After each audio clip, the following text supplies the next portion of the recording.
And these values will govern every aspect of our life. It's how we filter the world around us. We literally skew our experience of the world through the lens of our values. And our values will also dictate how we spend our resources, primary resources being time, energy, and money. And however we invest our resources will also ultimately become our destiny.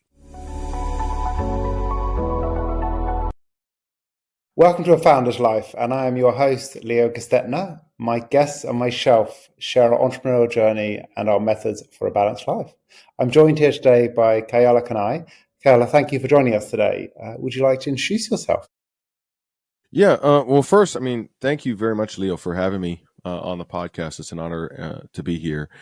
And for a moment before I introduce myself, I do want to encourage your listeners to drop your review on whatever platform that they're on. I don't know if people realize how much work goes into a podcast, and you're obviously investing a lot of time in that. So I just want to encourage them to drop you a review, just because it really supports the podcast. Thank you. I appreciate that. You're welcome. I've listened to several episodes, so I get that it's a lot of work. I've secretly wanted to have a podcast for a couple of years. It's just so much work. So anyhow, so thank you so much for having me. I'm currently the founder and CEO of Inspirian. And so we work with entrepreneurs or high achievers, basically the people that have big goals, big dreams, big aspirations. They've usually done some personal development work. They've done some work on themselves, and yet maybe they still find themselves struggling with procrastination, imposter syndrome, self-doubt. Ultimately, they feel like they know that they're capable of achieving more, but they're just not quite reaching that achievement, and they're looking for that next edge, that next breakthrough that's going to pull that extra layer of performance out of them. But we use a combination of neuroscience, psychology, and what we ultimately call integrative neural conditioning to make that happen for them, and we 100% guarantee our results. I started out a few years ago, a little over a decade ago, working in a coffee shop for minimum wage. Learned some of the stuff that we do now in my company. I took that, built I initially got into affiliate marketing that kind of organically turned into a coaching program for affiliate marketing. It wasn't planning to go in that direction. It just kind of unfolded that way. We did about 140 million in that company. We scaled that from 0 to 20 million our first year. And then I exited that company last year in 2024 so that I could focus on what we do now, working with entrepreneurs to help them get those breakthroughs that they need to, reap that full performance from themselves. So that's just a little bit about me. Well, thank you. Love the journey on what you're doing now. So talk to us about how you got to where you are. What do you mean exactly? Clarify for me. So, you talked about, where you started, but in between that, did you work for anyone else? Anything else you've done in the middle there? What else sort of brought you to where you are? Or has it been a much shorter career that you just talked about? I did the college thing, got the degree, got a bachelor's degree in psychology, was initially in love with with psychology, but also knew that I didn't want to be like a therapist my whole life or anything like that. So eventually I left college, went to, ended up in the workforce, found myself working for minimum wage in a coffee shop, living in my mom's spare bedroom with a 500 credit score. And in 2010, I came home from a barbecue with some friends, and there was a stack of photographs on the bed. And I was living with some roommates at the time. And I remember walking in the door and going what is that? So I walked up to this stack of photographs. I picked it up. And it was about a dozen photographs or so, and they were all torn in half. And I'm sifting through these photos going what happened here? And then at the bottom was a little note from my girlfriend at the time. We had been together for 4.5 years, and it was a little note that said, "Picture me out of your life." And I was like, man, that is a savage way to break up with somebody after 4.5 years together. Well, fast forward a couple of weeks from there.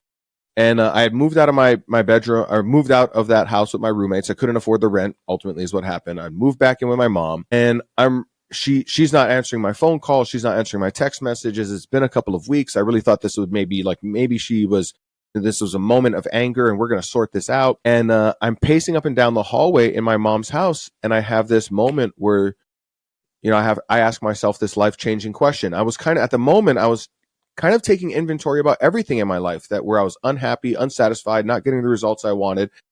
And it clicked. And I asked myself, well, what if it's me? What if it's not my coworkers, the economy, my, my upline, my sponsor, my this, my that, like all these different things that I had tried. What if it's me? And that was this moment where I was like, well, if it's me, then that's great because I can do something about me. And that day, like within minutes of that, asking myself that question, I called a buddy of mine and I was like, hey, there's this class that you've been telling me a lot about, personal development class. Here's what I'm going through right now. Do you think that this is something that would be helpful for me? And he's like, man, I'm just excited for the road that you're about to go down. And so 2 weeks later, I found myself in a live seminar. It wasn't like a motivational seminar. It was very much holding up a mirror to yourself for 3 days straight and like really reviewing how I'm showing up in my life in every area. And that was the wake up call that I needed. And over the next couple of years, I became fascinated. Well, really over the next 15 years, I became fascinated with philosophy, axiology, teleology, ontology, neuroscience. I dove deeper into psychology, and I really want to understand some of the laws and principles of success, laws and principles of the universe, and really how our brain works and how we create change by changing our brain. And initially, I thought I'd be a life coach. Actually, Leo, is the truth of it. I thought I would be a life coach. I was so inspired by the stuff that I was learning. I was like, I'll just coach people on how to like change their lives. Well, it turns out, Leo, nobody wants to be coached by a guy who's broke, living in his mom's spare bedroom, and has a 500 credit score. So I said, well, maybe if I go get success, then people will care about my message. And, more realistically, what that meant is I turned my life into my message. So I applied that to affiliate marketing. Had monumental success there, quickly climbed ranks, was on leaderboards, was speaking on stages at events. That turned into people sending me emails, asking me questions, teach me how to do this, teach me how to do that. And it just kind of slowly, organically turned into a coaching business. Initially I was dropping courses. This is in 2015. So this is before everybody and their brother was like a coach and making courses and whatnot. So we were kind of helping to pioneer the space a little bit. And then in 2016, it turned into a coaching business, and we scaled that from $0 to $1 million a month in 4 months. Did just a little shy, actually, of $20 million our first year. Went from 0 to 60 employees. It was a lot. Wouldn't necessarily recommend that level of insanity. And then I just kept doing that for the last 8 years or so, and exited the company last year. And in all of that, though, my primary so most of what I'm known for online these days is marketing, sales, direct response, advertising, traffic, these sorts of things, funnels. But the reality is, like, my first love has still always been the brain science, the philosophy, trying to understand the universe and how we operate in it and how we reach our peak performance and pull more out of ourselves each day. And so that's where I am. That's where I get to spend all of my time now. And I have, as we were talking about just before this kicked off, I've some people bet the farm on their business. I bet the ranch, literally. I have a ranch that we're moving to, but I've bet everything that I have on this next venture. And I'm really excited about it because I get to do the work that I find most meaningful in my life. Love that. You can't ask for something better than that.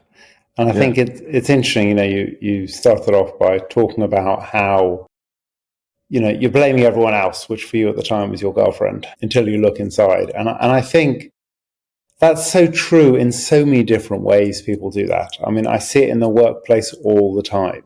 People are like, wow, it's this person's fault, or it's the work, or it's the, and I've often said to people, well, I bet if you look at the same issues you're having at work, I guarantee you're having those same issues in your personal life.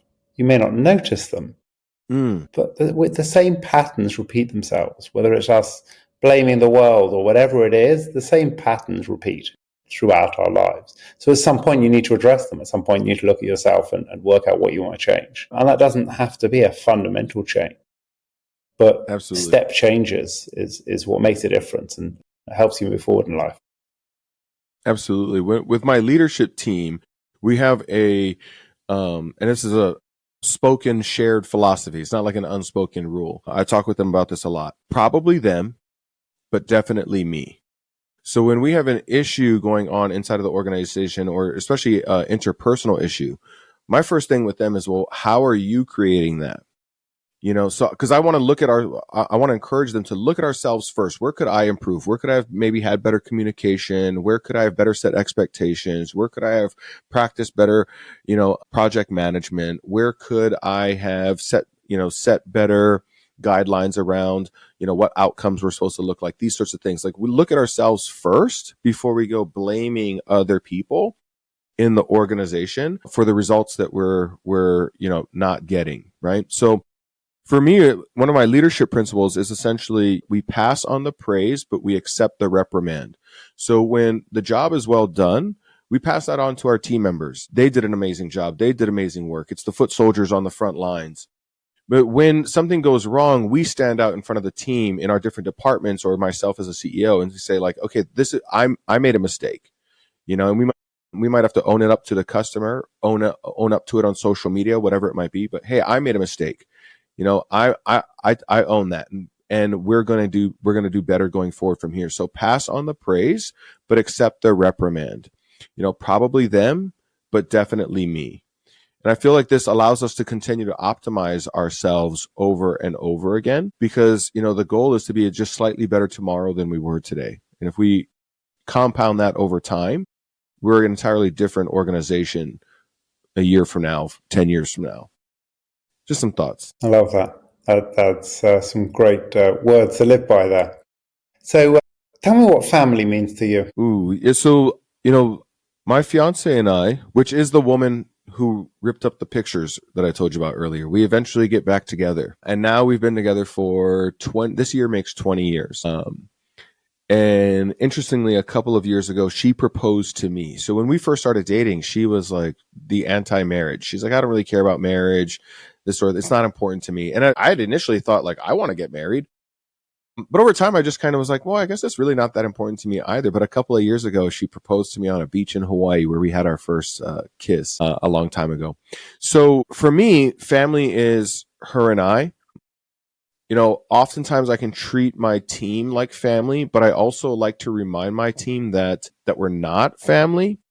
That in other words, we are together by choice, not by some, unspoken commitment. Like, so every day we choose each other, and every day we can choose again, because I don't want to build a family business. I want to build an enterprise business. So oftentimes it can feel like family, but often what I identify as family is my fiance and I outside of work. So if I'm not working on being a better leader, then usually during my leisure time, that's when I'm going to spend time with her, walking the dogs in the evening, having dinner together, maybe watching a show, playing a board game. We do date night a couple of times a week. So we have date day, usually on Sundays. That's all day that we spend together. And then date night once a week, where, we turn off all the distractions. We have dinner. We talk about things that are important to us, things that are going on. We catch up on each other's lives. And, it's said that that the person we marry is not the person we divorce. And that's oftentimes because we grow apart along the way. And we found ourselves there several times. I get caught up in work. She gets caught up in her life. And we found ourselves maybe not knowing each other, sitting across the table, but feeling miles apart. And so we've made a conscious effort over the last few years to make sure that we stay connected. We continue to learn about each other. We have some board games that we play. We have a date night game that we play. It's every month they send you a new challenge. It's called Date Night Challenge or something like that. And every month they send you a new challenge, and we pick up these challenges and do them. And there's also a list of questions that we found in a book once that we'll periodically ask each other, so that we're constantly learning about where each other is at today, not where we were, not deluding ourselves into thinking that we're in the same relationship that we were in a year ago. If that makes sense. Makes a lot of sense. You've got to evolve. You grow together or you grow apart. And what's health look like for you? Whether that be mental health, physical health, nutrition, how's health look? I categorize health under my business, interestingly. So if you don't mind, I'll take a step back and explain. So through the lens of axiology, right, we can see that every human being is driven by an unconscious set of values. And these values will govern every aspect of our life. It's how we filter the world around us. We literally skew our experience of the world through the lens of our values. And our values will also dictate how we spend our resources, primary resources being time, energy, and money. And however we invest our resources will also ultimately become our destiny. So this is knowledge that I've had for a while in trying to understand human psychology and behavior. So back during the pandemic, Tiani and I, we were locked in our house. Tiani's my other half. We were locked in the house for 70 plus days. And one day I step on the scale and I look down and I ask, did I eat a second grader? What happened during these 70 days? I'm like, I'm carrying around a small child. And so that's this moment where I look down the scale and I realize I have not had a value on my health. Like I have not prioritized that, right? Because what we value, we prioritize. I have not prioritized that. I know that I can say that I want to be healthy, but the scale is literally telling me that that is not something that I value. So when we don't value something, we need external motivation in order to accomplish it. When we do value something, we have internal inspiration from the spirit within. We're drawn from the spirit within to accomplish it. So looking down at that scale, I instantly knew, okay, I need some external motivation until I can rewire my values. I'm going to need somebody else to hold me accountable to this.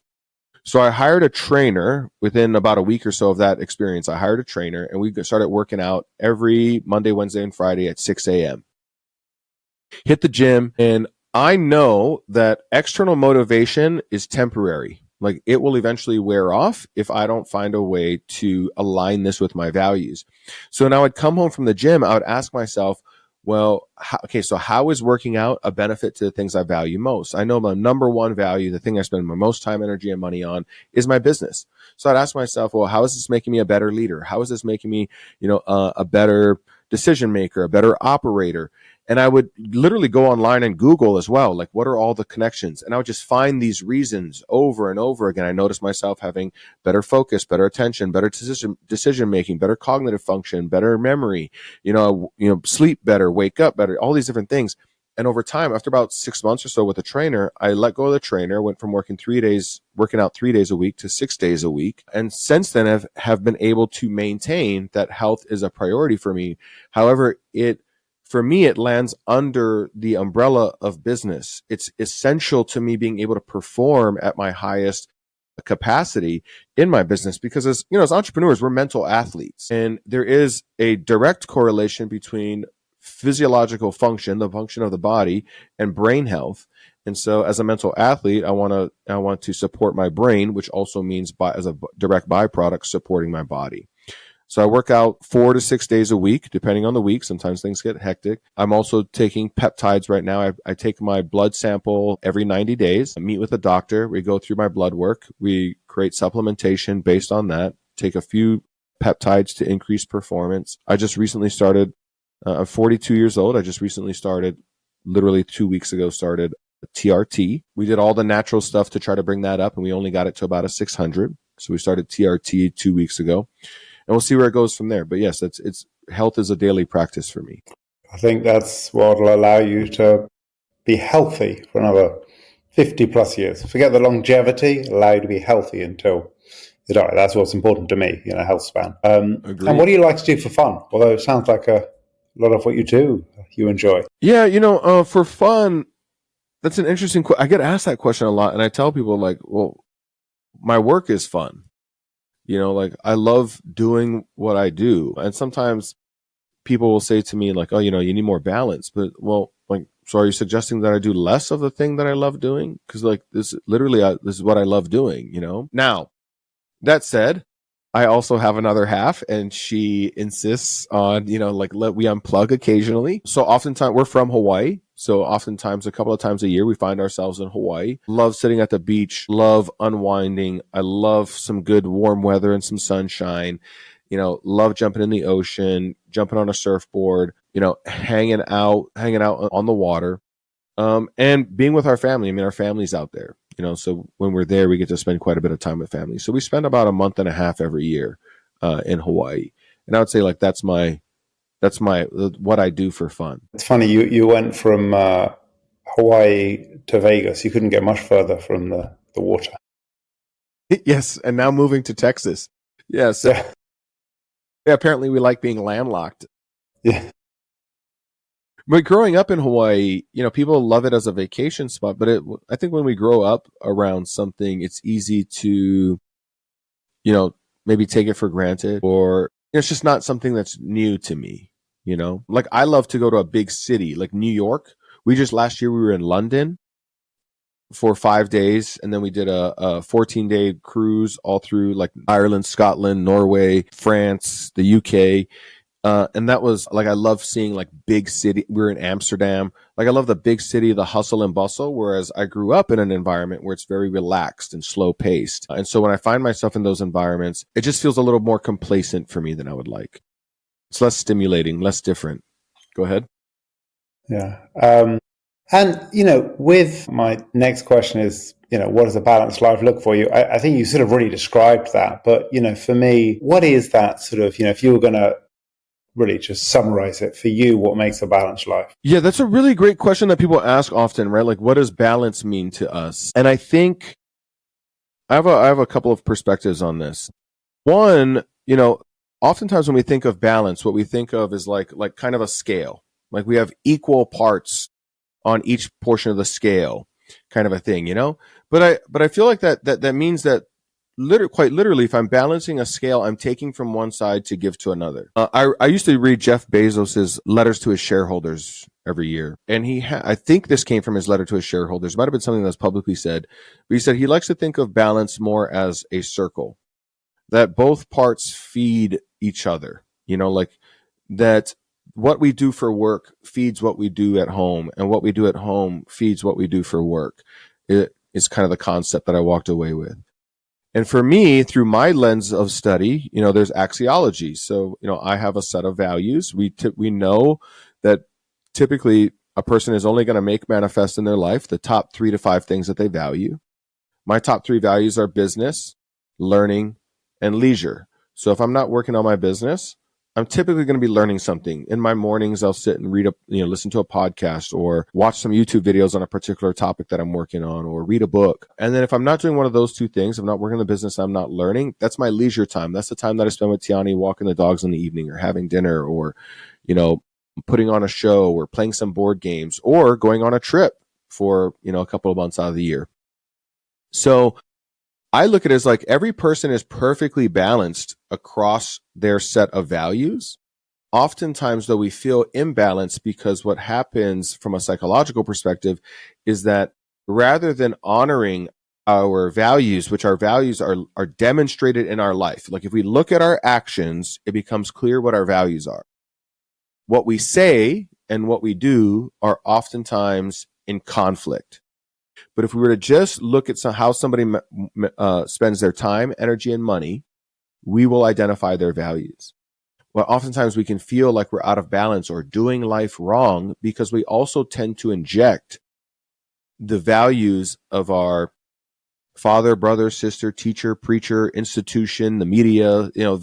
There's all these outside voices that oftentimes tell us who we ought to be, or who we need to be, or who we're supposed to be in order to be quote unquote successful. And as a result of that, sometimes we can end up, judging ourselves for who we're not rather than loving ourselves for who we are. And I have a mentor who likes to say that when the voices on the inside are clearer and louder than the voices on the outside, then we become a master of our life. And so for me, balance is being perfectly balanced across my values and knowing what my values are. I think that fits well inside of Jeff Bezos's model of something that is circular, that like when I'm taking that time off from work in the evenings, that's where I recharge, refill my cup, so the next day I can pour back into my business. And by having a place for me to exercise my inspiration in life, that I draw from that inspiration to be more effective in my home life as well. And therefore there's a circle versus a scale. And what is one piece of advice you would give to an aspiring entrepreneur? Wow. Likely the most beneficial thing that I've uncovered over my years as an entrepreneur. I often go back to this James Michner quote. The master in the art of living makes little distinction between his work and his play, his labor and his leisure, his mind and his body. He hardly knows which is which. And in other words, that's a purpose-driven life. And when we live by our highest values, from a teleological perspective, when we live by our highest values, we're living by purpose. And I would suggest to an entrepreneur that you know what your values are, because we live in such a loud, noisy world that's constantly inundating us with messages about who we're supposed to be or need to be or have to be. but to be ruthlessly committed to the execution of our values, kind in the way that we adhere to them, meaning kind to others and kind to ourselves in the way that we adhere to those values. Do that, and life becomes purposeful and meaningful. Wow. Thank you. I think you're must be fun to come to your retreats and learn with you. So how can people find you, and how can people jump in and join your program? Well, thank you for asking. We do have a self-assessment that's available at thepowercode.com. The self-assessment is about assessing what are your values. So when our goals and our values are in line, we have inspiration, certainty, clarity, confidence, poise, precision, power. When our goals and our values are out of line, we experience procrastination, hesitation, frustration, self-sabotage, imposter syndrome, generally the things that get in the way of us achieving our goals. When our goals and our values are aligned, we call that the Power Code, and we offer a free assessment at thepowercode.com. Somebody can download. It's 10 simple questions, but it's really designed to help you get clear about what your life currently demonstrates is your true set of values, so that you can build a life and work around your values and live a purpose-driven life. Thepowercode.com. Excellent. Well, thank you for joining us today. I've loved hearing your words of wisdom. Well, thank you for having me again, Leo. I appreciate the time being here. And thank you for listening to today's episode. If you enjoyed the conversation, don't forget to subscribe to the channel, tell your friends, and leave a review. Thank you.